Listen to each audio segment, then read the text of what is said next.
Bismillah. Assalamualaikum warahmatullahi wabarakatuh. Alhamdulillah. Hamdan katsiran tayyiban mubarakan fih. Kama yuhibbu rabbuna wa yardah. Ashhadu an la ilaha illallah wahdahu la syarikalah wa ashhadu anna Muhammadan abduhu wa rasuluh. Wassalatu wassalamu ala Rasulillah wa ala alihi wa ashabihi wa man tabi'ahum bi ihsanin ila yaumiddin, amma ba'du. Kaum muslimin di mana saja berada, sahabat roja yang dirahmati oleh Allah Subhanahu wa taala, alhamdulillah pada kesempatan pagi yang berbahagia ini dengan izin dan kudrat dari Allah Subhanahu wa taala kita dapat bertemu kembali dalam pelajaran kita yaitu Syarah Umdatul Ahkam.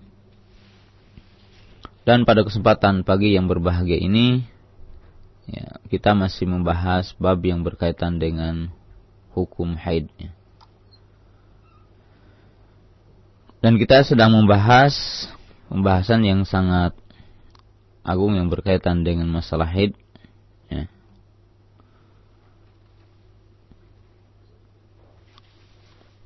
Yaitu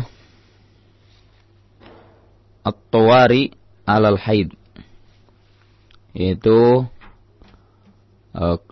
hal-hal yang akan menimpa kepada wanita yang haid.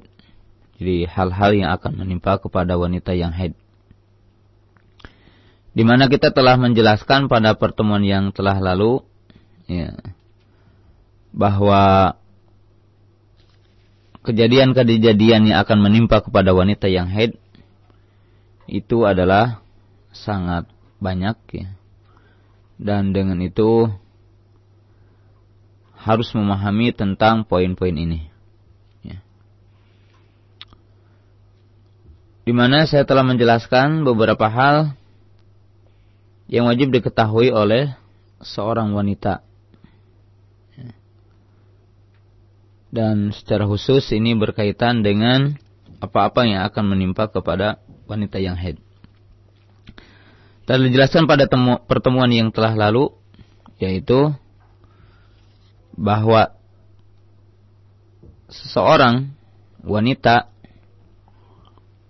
untuk mengetahui haid maka dengan cara dan dia mengetahui khurujud dam wa duhurud dam min farjiha fi ayamin ma'lumah atau fi awqatin ma'lumah al-mu'tad indaha. Di mana untuk mengetahui tentang hakikat haid,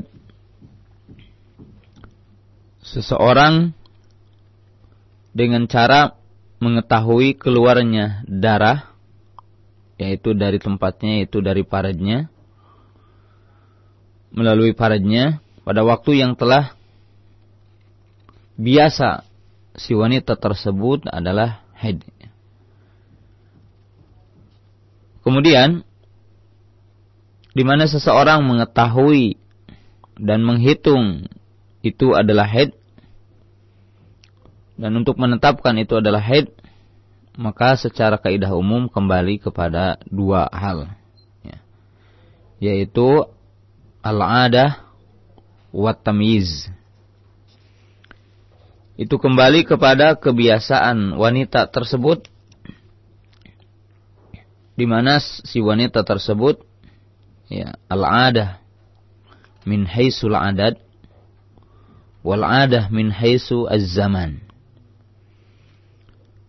Di mana merupakan kebiasaan wanita, ia memiliki kebiasaan dalam haidnya, imma kebiasaan yang berkaitan dengan jumlah harinya, yaitu bisa 3 hari, 5 hari, 7 hari, 9 hari, 10 hari, atau berkaitan dengan waktunya, pada awal bulan, pada pertengahan bulan, atau pada akhir bulan. Maka ini yang berkaitan dengan adah. Dan yang kedua kembali kepada at-tamyiz. di mana si wanita tersebut mampu membedakan antara darah haid dengan yang lainnya, yaitu antara darah haid dengan darah istihadah. Yaitu kemarin telah dijelaskan di mana seorang wanita bisa mengetahuinya dengan memisahkan dengan 4 cara. Yang pertama dari segi laun, dari segi warna. Fadamul haidu damun aswadun yu'rab. Adapun darah haid adalah darah yang berwarna hitam yang bisa diketahui oleh seseorang. Adapun darah istihadah adalah damun ahmarun, yaitu darah yang merah seperti darah yang lainnya. Kemudian ditinjau dari segi rohi'ah, bahwa darah haid adalah mumtinun, yaitu darah haid itu bau. Ya, sedangkan darah istihadah seperti darah yang lainnya. Ya. Kemudian yang ketiga adalah ditinjau dari segi riqqah, yaitu kental ataupun encernya. Fadamul haidhi damun ghalidun wa damul istihadati damun raqiqun. Ya, ditinjau dari segi yang ketiga bahwa darah haid adalah darah yang kental, sedangkan darah istihadah adalah darah yang encer. Dan ditinjau dari sisi yang keempat, yaitu ditinjau dari segi tajamud, yaitu mengentalnya, di mana darah istihadah keluar itu encer dan apabila lama maka akan menjadi kental. Ya, sedangkan darah haid itu awalnya kental sehingga keluar itu tidak mengental kembali. Ya. Nah, ini telah kita jelaskan bahwa ini adalah cara seorang wanita mengetahui. Ya. Mengetahui tentang apa? Tentang haidnya dan bagaimana hakikat tentang haidnya. Kemudian kita telah bahas ya tentang batasan umur, bahwa pendapat yang rajih, pendapat yang kuat, tidak ada batasan umur ya. Baik awal haid ataupun akhir haid. Walaupun para ulama mengatakan golib ya, wanita haid antara 9 tahun atau 12 tahun. Ya. Dan golibnya, keumumannya berakhir pada umur 40 tahun atau 50 tahun. Tetapi pendapat yang kuat, sebagaimana dikuatkan oleh Syekhul Islam Ibnu Taimiyah dan yang lainnya, bahwa tidak ada dalil yang menunjukkan pembatasan ya, umur terkecil dan pembatasan umur tertua. Sebab kembali kepada kaidah yang tadi, kapan terlihat darah ya, dan keluar darah dalam waktu yang biasa ya, dengan ciri yang tadi, maka itu dinamakan dengan haid.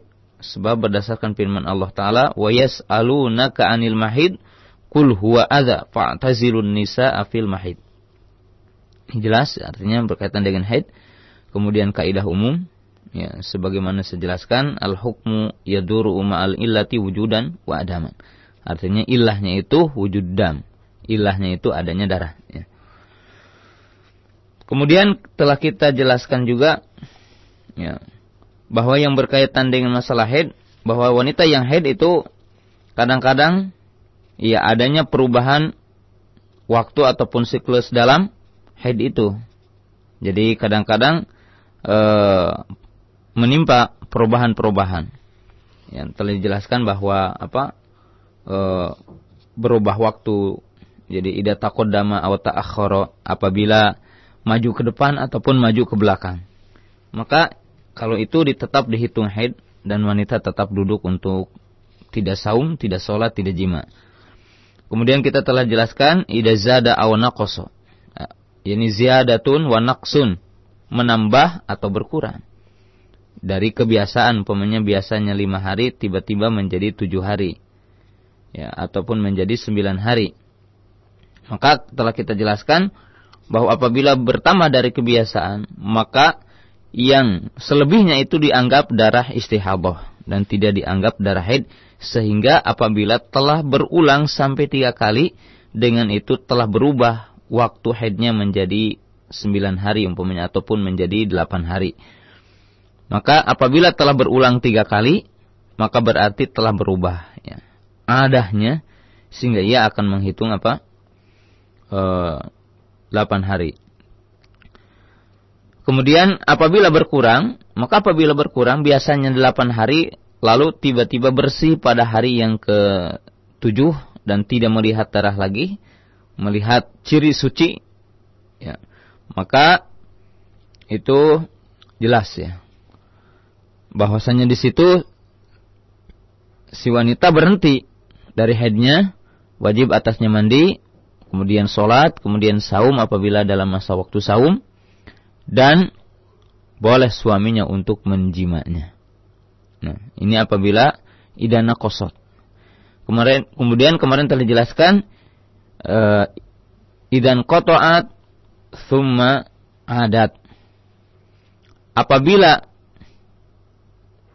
berhenti kemudian datang kembali.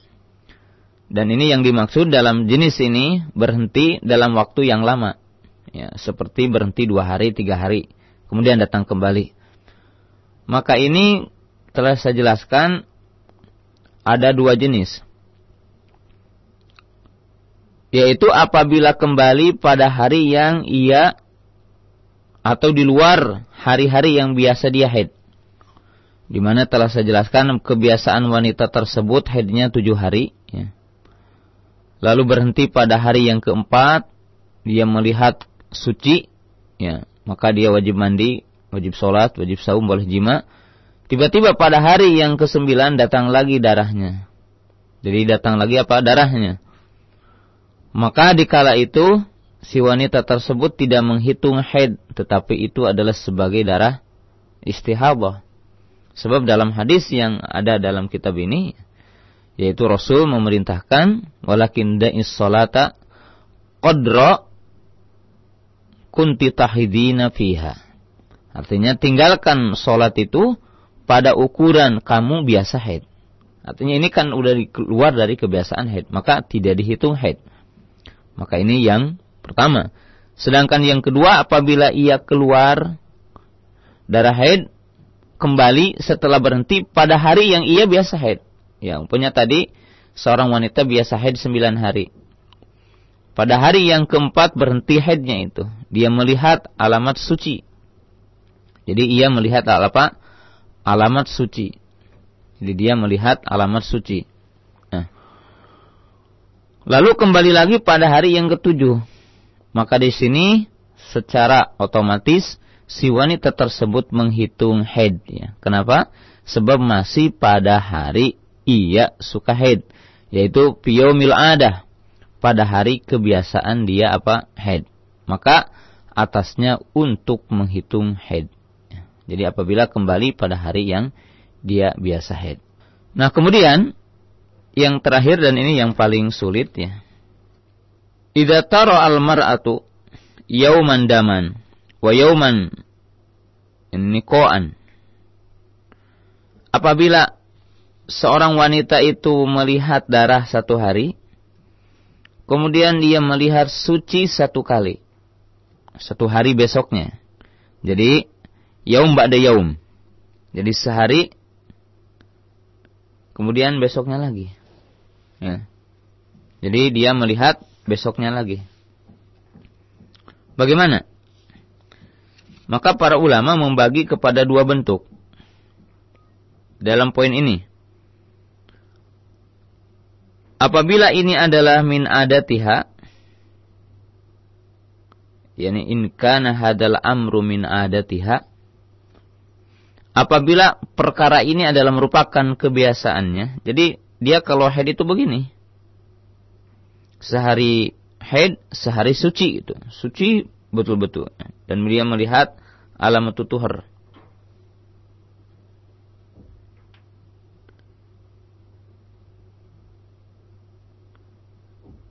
Jadi dia melihat alamat suci.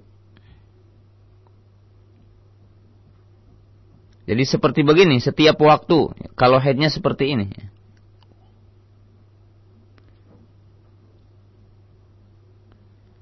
Dan yang kedua adalah laisa min adatiha. Hadzal amru laisa min adatiha. Bahwasanya perkara ini adalah bukan kebiasaannya. Ya. Maka dalam poin yang kedua ini dihukumi oleh Imam Syafi'i rahimahullahu ta'ala, dan ini dikuatkan oleh Syekhul Islam Ibnu Taimiyah rahimahullahu ta'ala, bahwa ini adalah dihitung sebagai haid. Di dalam poin yang kedua ini dihitung sebagai haid. Jadi sebab menurut mereka ini sangat berat jika wanita harus memperhatikan seperti ini. Masyaqqah. Jadi masyaqqah. Dan dia harus membedakan antara darah haid dengan darah istihadahnya.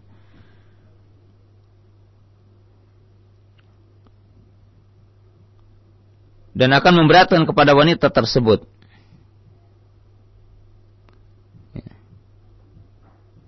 Maka apabila ia melihat suci sebentar, dan ini adalah tidak dalam setiap waktu, maka pendapat yang rajih, pendapat yang kuat itu dihitung sebagai haid.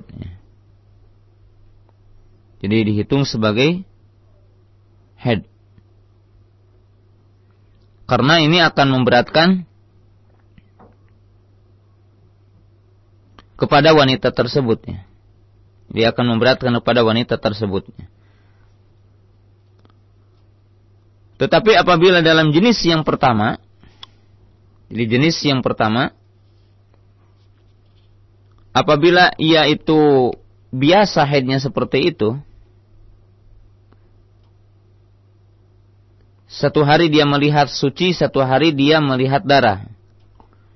Lalu ia melihat hukum darah istihadah dan alamat-alamat darah istihadah, maka dia menghitungnya itu adalah sebagai darah istihadah, sehingga hari yang besoknya itu dianggap suci. Dan dia sholat, saum, dan boleh jima. Apabila ia mendapatkan alamat. Ya. Adapun dalilnya, ya kembali kepada dalil yang tadi, di mana para ulama kembali kepada kaidah umum, yaitu firman Allah Ta'ala, yas'alunaka anil mahid. Artinya ketika nampak darah, ketika keluarnya darah, itu dihitung haid. Dan apabila tidak melihat dengan penglihatan yang benar dan ciri dari kesucian, maka berarti dia adalah suci. Dan itu kaidah umum yang dipakai oleh, ya seperti Imam Syafi'i rahimahullah ta'ala dan yang lainnya, dan oleh para ulama secara umum. Para ulama secara umum. Kemudian kita akan bahas sekarang, yaitu apakah wanita yang hamil haid? Apakah wanita yang hamil adalah haid? Jawabannya para ulama secara umum, di sini ada dua pendapat, ya jelas. Tetapi kaidah umum ataupun perkara yang umum bahwa golibnya kebanyakan wanita yang hamil itu adalah tidak haid. Dan para ulama telah menjelaskan, ya, di dalam kitab tolak, ya, dan kitab iddah, ya. Pertama, tidak boleh mentalak wanita yang haid, sebagaimana nanti kita akan jelaskannya. Kemudian yang kedua, bahwa al-haidu alamatu bara'atur rahmi, di mana biasa dijadikan dalam masalah iddah bahwa haid adalah sebagai tanda tidak hamil. Jadi sebagai tanda tidak hamil. Karena dalam hal ini kita ketahui bahwa wanita yang ditalak ya, dalam keadaan tidak hamil dengan wanita yang ditalak dalam keadaan yang dia itu adalah hamil, ya, maka beda iddahnya. Adapun yang tidak hamil maka ini asalnya adalah salah satu quru sehingga 3 kali suci, ya. Adapun wanita yang hamil maka masa iddahnya adalah sehingga ia melahirkan. Ya, sehingga para ulama menjelaskan tentang apa bahwa haid bagi wanita yang hamil itu tidak terjadi dan bahkan dijadikan sebagai alamatut bara'atur rahmi, ciri tidak hamil gitu ya. Jadi tidak hamil. Tetapi yang jadi masalah apabila keluar gitu. Dan itu mungkin terjadi dan itu memang walaupun kejadiannya sedikit gitu. Apakah ia dihitung sebagai darah haid ataupun ia sebagai darah istihadah? Jadi apabila dia keluar, ya. Apakah sebagai darah istihadah ataupun ia dihitung sebagai darah haid? Nah, maka para ulama ya di sini ikhtilaf, terjadi perbedaan kepada dua kaul. Dinisbatkan kepada jumhur, ya, bahwa itu tidak dihitung sebagai darah haid, tetapi dihitung sebagai darah istihadah. Ya. Sebagai darah istihadah. Ya. Tetapi sebagian para ulama bahwa itu adalah sebagai darah haid. Jadi wanita yang hamil boleh kemungkinan bisa haid. Dan apabila keluar darah haid, seperti ini dikuatkan oleh Imam Ibnu Taimiyah rahimahullahu taala, Imam Malik,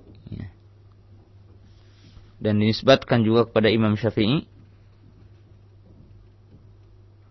Bahkan diriwayatkan ini juga riwayat dari Imam Ahmad rahimahullahu taala. Jadi diriwayatkan dari Imam Ahmad rahimahullahu taala. Dan dalilnya kembali kepada kaidah yang tadi, bahwa masalahnya hukum haid itu kapan nampaknya darah tersebut, ya. Jadi adanya darah tersebut di dalam waktu yang telah biasa dia haid. Dengan syaratnya, apabila dia hamil lalu keluar darah haid dalam waktu-waktu yang ia biasa haid, maka ini dikuatkan oleh Syekh Ibnu Utsaimin rahimahullahu taala bahwasanya itu adalah haid. Tetapi apabila keluar di luar waktu-waktu yang ia biasa haid, maka itu dinamakan darah istihadah. Jadi ada syaratnya dikatakan haid apabila ia keluar pada hari-hari yang ia biasa haid. Sebab intinya Yas'alunaka 'anil mahid qul huwa adza fa'tazilun nisaa fil mahid. Jadi kembali kepada kaidah umum bahwa ya kapan kelihatan.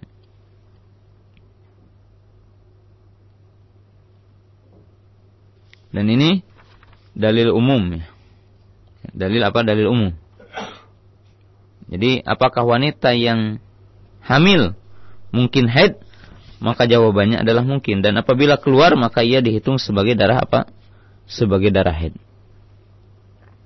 Ya. Kemudian yang selanjutnya, ya, kita akan bahas setelah ini adalah permasalahan yang sangat penting, yaitu hukmu as-suprah wal kudrah. Yaitu hukum keputihan. Jadi hukum keputihan. Jadi yang dimaksud apakah keputihan itu haid atau bukan haid. Ya. Maka telah dijelaskan dalam jawaban dulu, ya, bahwa yang rajih, yang paling kuat bahwa keputihan itu tafsil. Artinya tafsil itu hukumnya ada perincian. Yaitu apabila keputihan itu keluar pada hari ia haid, maka itu dihitung sebagai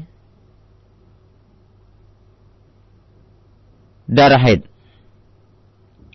Dan apabila keluar dari hari-hari yang ia biasa haid, maka itu tidak dihitung sebagai darah haid. Jadi tidak dihitung itu sebagai darah haid. Jadi tidak dihitung sebagai darah haid. Itu apa? Di sini as-sufratu wal qudrah. Itu yang dinamakan dengan bahasa kita yang paling mudah adalah keputihan. Berdasarkan dalil Ummu Atiyah, hadis Ummu Atiyah radhiyallahu taala anha, qalat kunna la na'uddu al-qudrata was-sufrata ba'da tuhri syai'a. Kata beliau, kami tidak menghitung. Artinya di zaman Nabi sallallahu alaihi wasallam, di mana kalimat seperti ini menurut para ulama hadis yang dinamakan yaitu mauqufun lafdhan, yakni mauqufan lafdhan marfu'an hukman. Itu di mana di sini ya lafadznya memang apa? Mauquf, sebab ini adalah ucapan sahabiyah ataupun ucapan sahabat, tetapi hukumnya adalah marfu. Karena para sahabat itu tidak akan menetapkan sebuah syariah kecuali dari lisan Nabi sallallahu alaihi wasallam. Jadi kecuali dari lisan Nabi sallallahu alaihi wasallam. Ya, seperti kunna fi ahdi Rasulillah, seperti itu dihitung sebagai hadis yang marfu, ya. Maka dalam hadis Ummu Atiyah radhiyallahu taala anha ini, dan hadis ini derajatnya adalah sahih, ya. Bahwa kami, maksudnya di zaman Nabi sallallahu alaihi wasallam tidak menghitung, ya. Ya, keputihan ini setelah suci adalah sesuatu. Berarti kalau ia keluar pada hari yang ia itu haid, maka itu dihitung sebagai haid. Dan apabila keluar dari hari-hari yang ia biasa haid, maka itu tidak dihitung apa-apa. Ya, dan ini akan terjadi dua jenis, ya. Jadi apabila ibu melihat di luar waktu haid, ya, setelah habis waktu haid, maka ya ini dihitung sebagai tidak dihitung apa-apa. Jadi tidak dihitung apa-apa. Ya. Tetapi apabila keluar, umpamanya ibu biasa haid 8 hari. Lalu pada hari yang kelima, ya, keempat, ya, kelihatan darah ini ataupun ya keputihan ini. Maka hari itu wajib ibu menahan sholat, menahan saum, dan tidak boleh jima. Dan tidak boleh apa? Tidak boleh jima. Ya, jadi tidak boleh jima. Maka keputihan itu tidak dihitung sebagai darah haid apabila di luar waktu haid. Apabila di luar waktu haid. Ini tentang masalah keputihan. Jadi telah jelas hadisnya sebagaimana diriwayatkan oleh Imam Abu Daud dan yang lainnya. Kemudian yang selanjutnya adalah ma'rifatu alamati tuhri. Ya. Cara untuk mengetahui kesucian. Jadi cara untuk mengetahui kesucian. Para ulama sebagaimana dijelaskan oleh Imam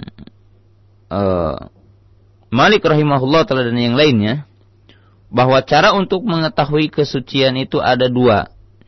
Ya.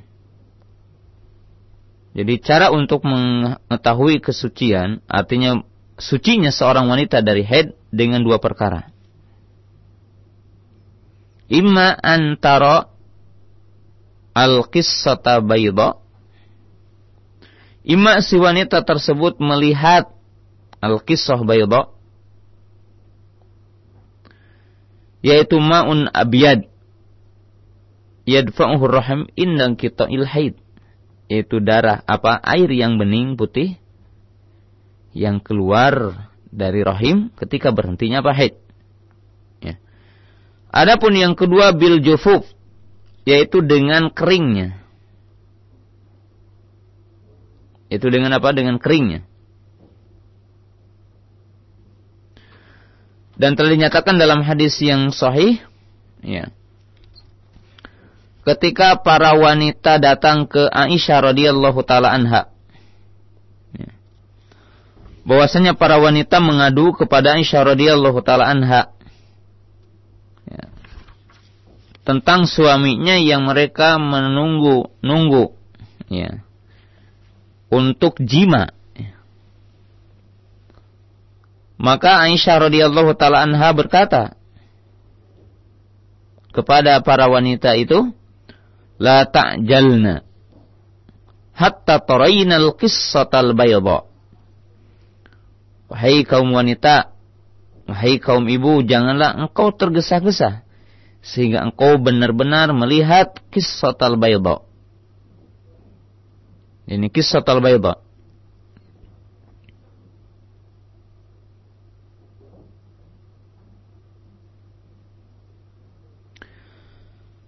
Dan apabila tidak memiliki sifat seperti ini, jadi tidak memiliki sifat seperti ini, karena dimungkinkan sebagaimana dikatakan oleh Imam Malik rahimahullah ta'ala. Bagaimana bil jufub?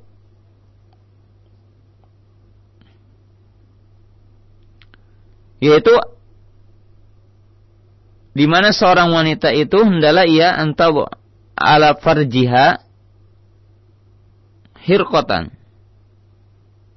yaitu di mana seorang wanita menyimpan pada paratnya tisu ataupun kain ataupun yang lainnya. Kemudian apabila ia membukanya ataupun menariknya, mengambilnya, maka ia melihatnya dalam keadaan kering. Jadi tidak ada basah pada kain tersebut. Ya, tidak ada basah pada kain tersebut. Ya. Maka ini alamat suci, di mana seorang wanita telah menghukumi bahwa dirinya adalah suci. Dia telah menghukumi bahwa dirinya adalah telah suci. Nah, ini dengan dua cara, Bu. Ya. Imam melihat tadi air yang bening yang keluar dari rahim. Ya. Dan para ibu lebih tahu tentang hal ini sebagai alamat suci. Ya. Atau dengan cara memasukkan kain ataupun tisu dan sejenisnya ke parat, lalu dikeluarkan dalam keadaan kering. Maka ia mengetahui pada waktu itu dia telah suci. Ya. Dia telah suci. Ya. Kaum muslimah yang dirahmati oleh Allah Ta'ala, ya. Dan apabila ia telah melihat suci, ya, maka dianjurkan baginya untuk mandi. Tatkala berkaitan dengan sholat, tatkala berkaitan dengan saum, dan yang lainnya. Ya. Sebab di dalam hadis yang kita sedang pelajari, di mana Nabi Shallallahu Alaihi Wasallam bersabda, walakin da'is salata qadral ayyamil lati kunti tahidina fiha tsumma tasili wa sholli. Kemudian mandilah, kemudian salatlah. Ya. Dan mandi ini adalah untuk salat, untuk beribadah. Ya. Nah, maka di sini kita akan bahas. Ya. Pertama, apabila telah suci, apakah boleh untuk jima sebelum mandi? Jadi apabila setelah suci,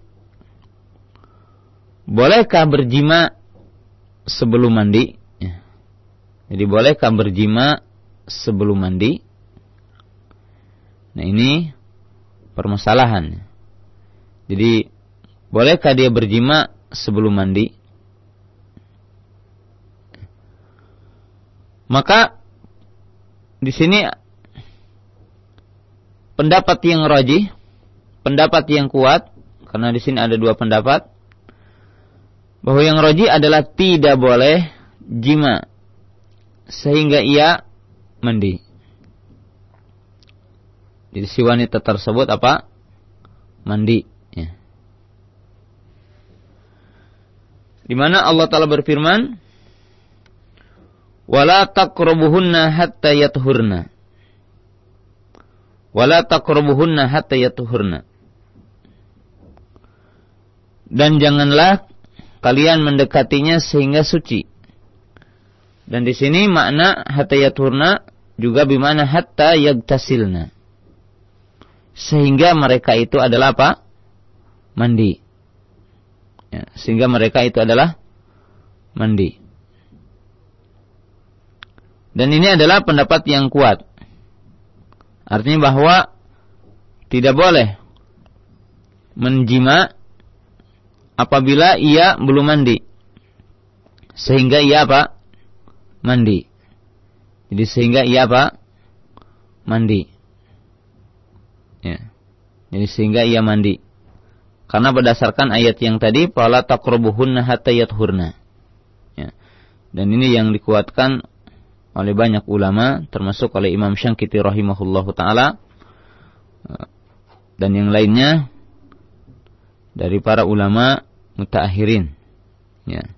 Bahwasanya tidak boleh untuk dijima sehingga ia suci. Sehingga ia apa? Suci. Ya.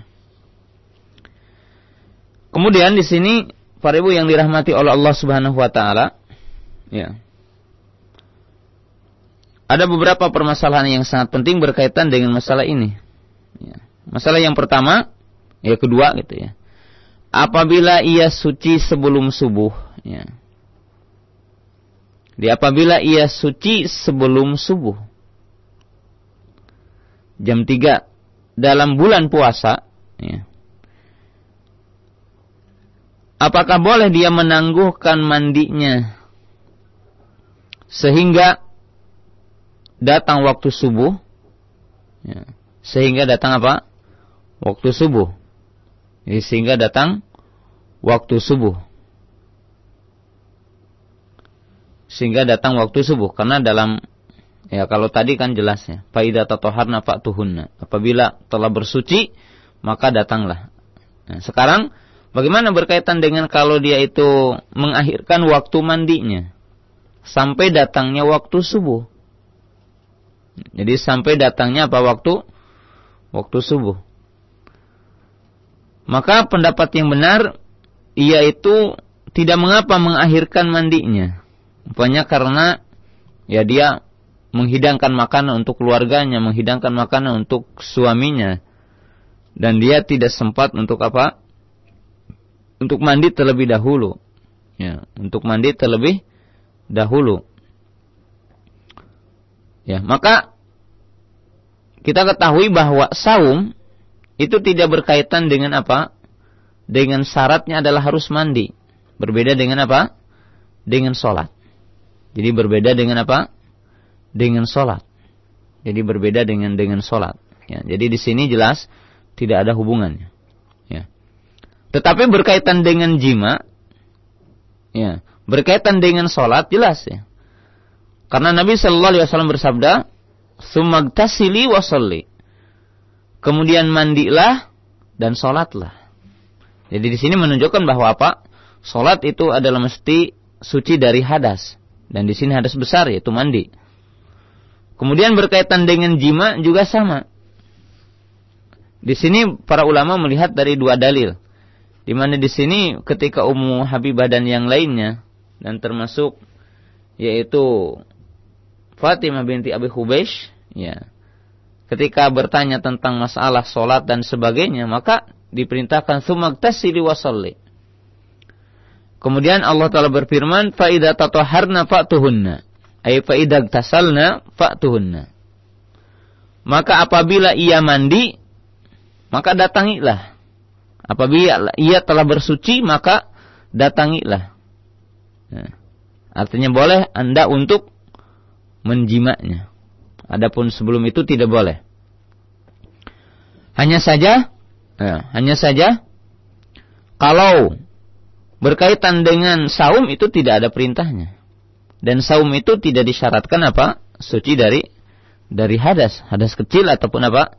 Hadas besar. Sebagaimana Nabi Shallallahu alaihi wasallam pun pernah mengakhirkan mandi ketika ia junub. Sehingga datangnya waktu subuh. Maka itu diperbolehkan. Demikian juga wanita yang haid. Jadi demikian juga wanita yang haid. Jadi demikian juga wanita yang haid. Ini masalah yang kedua ya. Masalah yang ketiga, para ibu yang dirahmati oleh Allah Ta'ala, apabila suci pada waktu asar, apakah waktu duhurnya dijama dengan waktu asar? Dan apabila ia suci pada waktu isya, apakah maghribnya dijama dengan isya atau tidak? Ya. Ini satu permasalahan ya, dibahas oleh para ulama tentang bagi wanita yang haid. Kenapa terjadi permasalahan ini? Ya. Karena kita ketahui bahwa waktu duhur ya, dengan asar, di mana para ulama membagi waktu duhur dengan asar terutama, waktu sholatnya itu ya untuk duhur dengan asar, maka itu secara hukum ada 5 jenis waktu ya. Apabila dinisbatkan dengan asarnya. Apabila berkaitan dengan duhurnya ada 3. Jadi untuk duhur waktu sholat itu ada 3. Ada waktu afdholiyah. Jadi waktu afdholiyah, waktul afdhal, yaitu apa? Fi awali waktiha, di awal waktunya. Ya. Yang kedua adalah waktu ikhtiyariyah, yaitu waktu pilihan. Yaitu ba'da zawal illa an takuna dulu syai' mislahu. Yaitu sehingga bayang-bayang sesuatu sama panjangnya. Maka ini waktu ikhtiyariyah, waktu pilihan.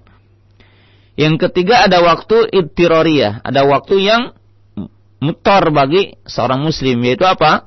Dilaksanakan waktu duhur itu pada waktu asar, yaitu yang dinamakan jama' takhir. Nah, adapun untuk asar, para ulama mengatakan bahwa asar, sholat asar itu terbagi kepada 5. Ya. Jadi waktu asar itu ada 5 jenis gitu. Ada waktu afdholiyah, yaitu dilakukan pada awal waktu. Yang kedua waktu ikhtiyariyah, waktu pilihan. Yaitu apa? Waktu pilihan yang tidak ada apa-apa ya, di situ. Maka dari bayang-bayang orang sama dengan panjangnya sampai 2 kali panjang. Maka itu yang dinamakan waktu ikhtiyariyah. Ada waktu idtirariyah yang ketiga, yaitu pada waktu zuhur, yaitu yang dinamakan dengan jama' takdim. Itu ya dinamakan dengan apa? Jama' takdim. Nah, adapun yang keempatnya dikatakan yaitu apa? Waktu jawaz duna karohah. Yaitu apa? Waktu jawaz tidak ada karohah, yaitu sampai apa? Matahari ya mendekati ke barat. Adapun waktu jawaz ma'al karohah ketika ba'dal ispirar, yaitu sampai ke belah ispirar yang tadi, sampai ya kelihatan matahari menguning akan terbit ke barat.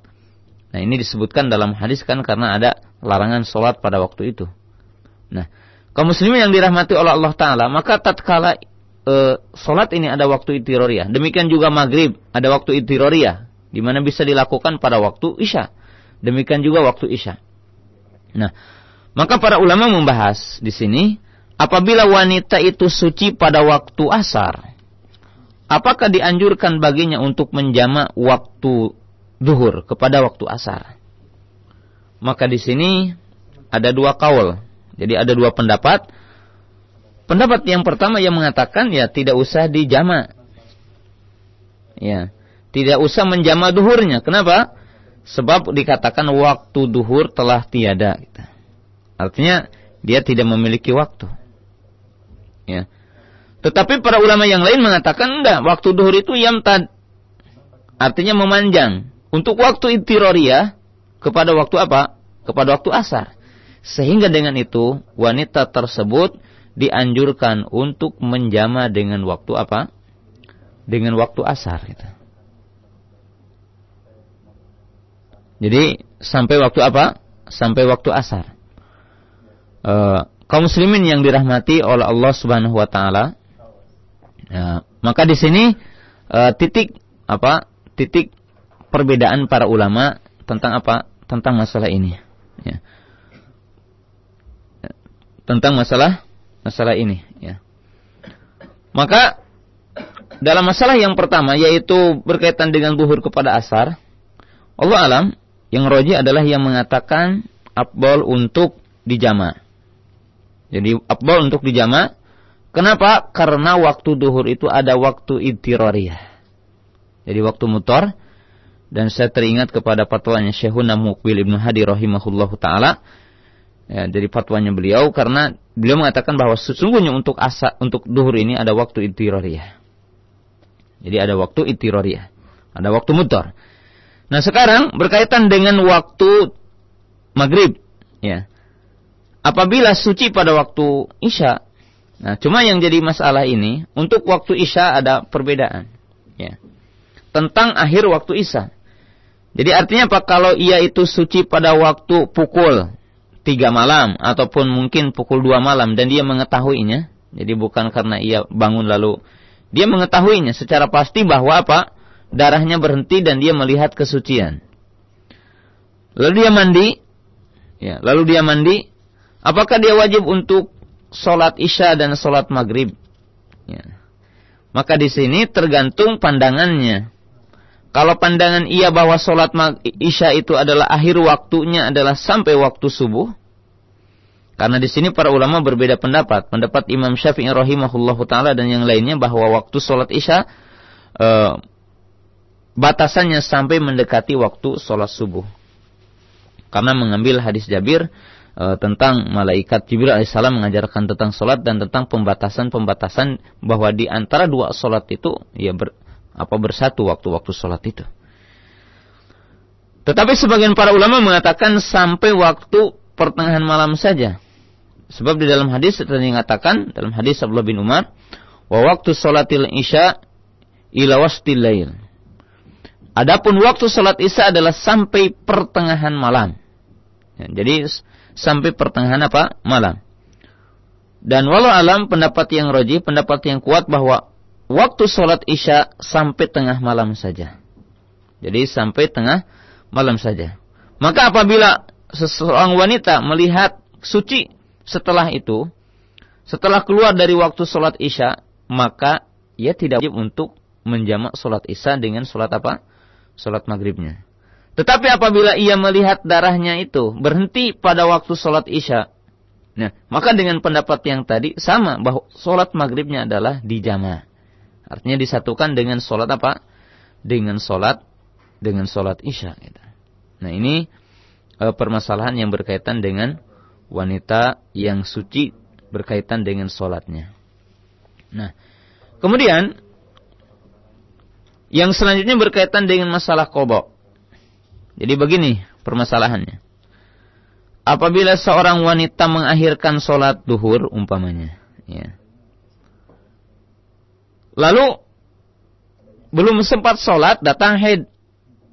Apakah ia wajib untuk mengqadha setelah suci sholat duhurnya atau tidak? Gitu ya. Karena telah wajib baginya sholat, cuma dia tidak sholat. Gitu. Dimana kita mengetahui umpamanya sholat duhur dari mulai tergelincirnya matahari sampai bayang-bayang sama panjangnya. Tetapi wanita tersebut mengakhirkan sholat, mengakhir-akhirkan. Artinya dia belum sholat. Maka ketika pukul 3 umpamanya ataupun pukul 2 dia haid dan dia belum sempat sholat. Nah, ataupun mungkin asar ataupun maghrib. Dari sisi bahwa sesungguhnya dia akan mendapatkan sholat. Jadi akan mendapatkan sholat. Maka apakah ia mengqadha atau tidak? Ya, mengqadha atau tidak? Ya. Walaupun para ulama mengatakan tidak ada qadha untuk sholat. Karena ya di dalam hadis sudah dikatakan bahwa sholat tidak ada qadha, sedangkan saum ada ada qadha. Nah, tetapi di sini para ulama meninjau bukan berarti dalam haid sholat ada qadhanya, sebab ini adalah pendapat Khawarij. Tetapi yang dimaksud karena si wanita tersebut telah mendapatkan waktu sholat, hanya dia tidak sholat atau belum sholat, maka telah tetap kepadanya kewajiban tentang sholat, tetapi ia belum melakukannya. Tapi dia belum melakukannya. Apakah baginya mengqadha sholat ketika dia suci? Ya. Nah ini yang dibicarakan oleh para ulama. Nah, maka para ulama juga berbeda pendapat dalam hal ini. Ada yang mengatakan bahwa wanita tersebut wajib mengqadha. Jadi wajib apa? Wajib mengqadha. Sebagian para ulama mengatakan tidak wajib mengqadha. Ya. Dan kaum muslimin yang dirahmati oleh Allah Subhanahu wa taala, dari sisi dalil kedua-duanya, jadi di sini tidak didapatkan dalil secara sharih. Jadi dalil secara apa? Secara jelas. Ya. Jadi dalil secara apa? Secara jelas. Ya. Jadi dalil secara apa? Secara jelas tentang kedua-duanya. Hanya saja, ya, bahwa kaidah umumnya,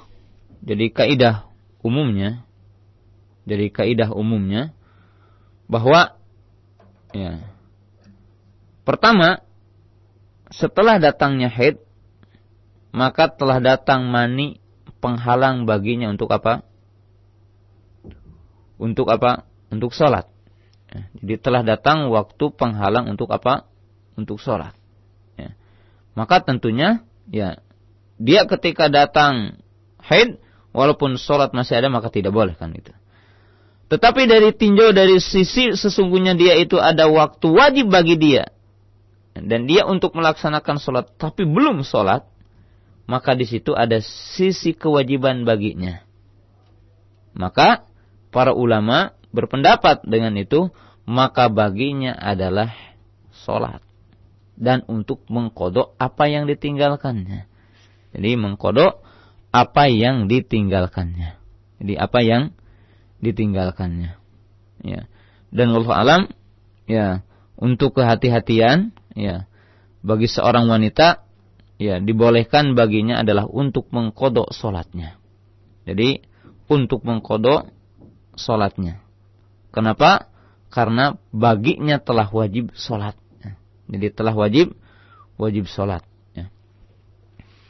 Kemudian masalah yang selanjutnya, ya, apabila dia suci, ya, pada waktu asar, tetapi ia menangguhkan mandinya sehingga datang waktu maghrib, atau dia suci pada waktu duhur, ya, setelah ia waktu duhur, ya, dan ada waktu duhur, tetapi dia belum mandi sehingga datangnya waktu asar. Jadi sehingga datangnya apa? Waktu asar. Jadi sehingga datangnya waktu asar. Jadi seorang wanita umpamanya bersih pada pukul 2 siang. Tapi dia belum mandi. Tetapi dia tidak mandi sehingga datang waktu asar. Dia belum sempat apa? Belum sempat sholat dan belum sempat mandi. Apakah dia wajib untuk menjama duhur dengan asar ataupun maghrib dengan isya? Maka apabila seperti ini, jelas ya bahwasanya baginya adalah kembali kepada kaidah yang tadi, maka dia menjama duhur dengan asarnya dan menjaga maghrib dengan apa? Dengan isyanya. Hanya saja kalau berkaitan dengan sholat asar bagaimana? Karena ini tidak ada jama. Apakah masuk kepada kaidah yang tadi yaitu qadha? Itu apa? Apabila ia itu mendekati waktu maghrib, ya umpamanya dia itu suci pada pukul 4:30 atau pukul 5, masih ada waktu untuk sholat asar, tetapi ia menangguhkan mandinya. Jadi tetapi dia menangguhkan mandinya. Ya. Maka para ibu yang dirahmati oleh Allah Subhanahu wa taala, apakah dia mengqadha asarnya? Ya. Jadi mengqadha asarnya atau bagaimana? Ya. Wallahu alam, baginya adalah untuk mengqadha salat asar. Kenapa? Sebab telah wajib kepadanya asar. Jadi telah wajib kepadanya asar. Ya, hanya saja ditinjau dari sisi yang lain, apabila dia melalaikan dengan sebab itu, maka dia juga ada nau dari segi tasahul, menggampang-gampangkan syariat, menggampang-gampangkan perintah, sehingga ia tidak sempat untuk melakukan salatnya. Maka ya ibu-ibu hendaknya ya bercepat-cepat kalau melihat suci dan ada waktu salat, sebab Nabi sallallahu alaihi wasallam bersabda, yaitu apa? Tsummaghtasili wa shalli, maka mandilah dan salatlah. maka mandilah dan sholatlah. Sebab itu adalah berkaitan dengan masalah apa? Dengan masalah udzur gitu. Dengan masalah udzur. Nah, para ibu yang dirahmati oleh Allah Subhanahu wa taala, ini beberapa poin yang berkaitan dengan masa kesucian dan bagaimana suci, dan hal-hal yang berkaitan dengan masalah apa? Salat ketika suci dan setelah suci, dan berkaitan dengan masalah sangat penting ini ya. Kaum muslimah, kaum muslimin yang dirahmati oleh Allah Subhanahu wa taala. Ya. Selanjutnya, ya. Apa yang diharamkan bagi wanita yang haid? Ya. Apa yang tidak bolehkan bagi wanita yang haid? Ya. Di sini kaum muslimin, kaum muslimah yang dirahmati oleh Allah Subhanahu wa taala, ya. Yang tidak bolehkan atau diharamkan bagi wanita yang haid, ya. Ada yang ijma kepadanya para ulama, ada yang para ulama ikhtilaf, ada yang ijma para ulama bahwasanya itu adalah tidak diharamkan tetapi boleh. Nah, kita akan jelaskan dulu apa-apa yang diharamkan bagi wanita yang haid secara ijma. Yang pertama adalah salat. Jadi bagi wanita yang haid diharamkan baginya salat. Ya.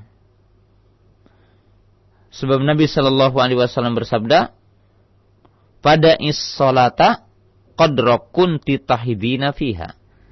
Maka tinggalkanlah salat pada waktu-waktu kamu haid. Ya. Dan Nabi sallallahu alaihi wasallam bersabda, "Alaysat idza hadatil mar'atu lam tusalli wa lam tasum?" Bukankah wanita apabila haid dia tidak salat dan tidak saum? Dan ini ijma bahwa wanita yang haid diharamkan baginya salat. Ya. Jadi diharamkan baginya salat. Ya. Dan ini ijma para ulama. Yang kedua diharamkan baginya saum.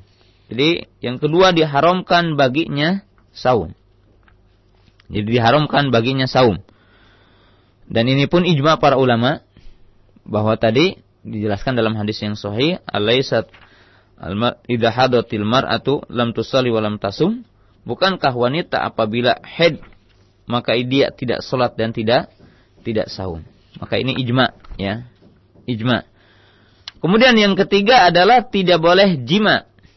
Tidak boleh jima berdasarkan firman Allah taala, wala taqrabuhunna hatta yathurna. Fa'tazilun nisaa fil mahid. Ini jelas ya. Kemudian juga dikatakan dalam hadis-hadis sahih ya, di mana dikatakan lakukanlah apa yang kau mau illa nikah, kecuali apa? Nikah. Jadi kecuali apa? Nikah. Maka ini adalah yang ketiga adalah jima. Yang keempat yang diharamkan bagi wanita yang haid adalah at-tawaf. Tawaf ya, yaitu di Baitullah berdasarkan hadis if'ali ma yaf'alul hajj ghairu an tatufi fil bait hatta tathuri. Lakukan apa yang dilakukan oleh orang yang haji kecuali engkau tidak boleh tawaf sehingga suci. Ya. Ini adalah perkara yang ijma yang tidak boleh bagi orang yang sedang haid. Dan juga yang tidak boleh secara ijma adalah tolak. Artinya tidak boleh ditolak wanita yang sedang haid. Ya, tidak boleh ditolak wanita yang sedang haid. Ya, berdasarkan dua hadis ya, dua dalil. Pertama dalil dari firman Allah taala, "Ya ayuhan nabiyyu idza talaqtumun nisaa fattalikuhunna liiddatihinna." Ya. Kemudian apa? Nabi sallallahu alaihi wasallam berkata kepada Abdullah bin Umar. Nah, ketika Umar menyampaikan bahwa anaknya Abdullah itu mentalak istrinya sedangkan dia sedang haid, maka Nabi sallallahu alaihi wasallam bersabda, "Murhu falyurji'ha thumma liyamsikha hatta tathura." Jadi suruh kembali dan suruh dia menahannya lagi, artinya kembali lagi rujuk sehingga ia itu suci apabila suci. Kalau kamu pingin menahannya silahkan, kalau kamu pingin mentalaknya silahkan. Ya, ini berkaitan dengan apa? Dengan tolak ya. Artinya diharamkan bagi wanita yang haid itu ditalak. Jadi ini beberapa perkara yang ijma: salat, saum, jima, tawaf dan talak. Ini adalah 5 perkara bahwa wanita yang haid itu diharamkan untuk poin-poin berikut ini. Dan kaum muslimah yang dirahmati oleh Allah Subhanahu wa taala, insyaallah pada pertemuan yang akan datang kita akan bahas tentang perbedaan para ulama di dalam beberapa permasalahan tentang apa-apa yang dibolehkan dan apa-apa yang dilarang bagi wanita yang haid.